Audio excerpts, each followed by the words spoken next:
Hi mga mamis, share ko lang ang breastfeeding journey ko. Alam kong hindi madali, minsan nakaka-frustrate, pero gusto kong maging totoo kasi baka may nakakaramdam din ng ganito.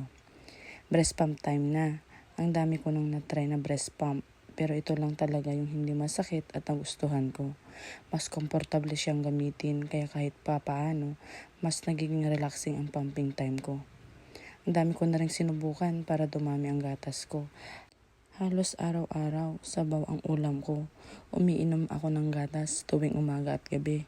May malunggay capsule pa, M2 at Lactogro. Pero kahit ganun, parang wala pa rin malaking pagbabago. Swerte na nga ako kapag sa buong araw nakakaisa akong maliit na bote ng gatas.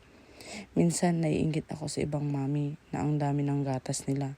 Pero lagi kong pinapaalala sa sarili ko, hindi nasusukat ang dami ng gatas ang pagmamahal ng isang ina. Kasi bawat patak ng gatas na to, puno ng pagod, tiyaga at pagmamahal. At kahit mahirap, hindi ako susuko dahil ginagawa ko to para sa anak ko. Tuloy lang tayo mga mama, kaya natin to.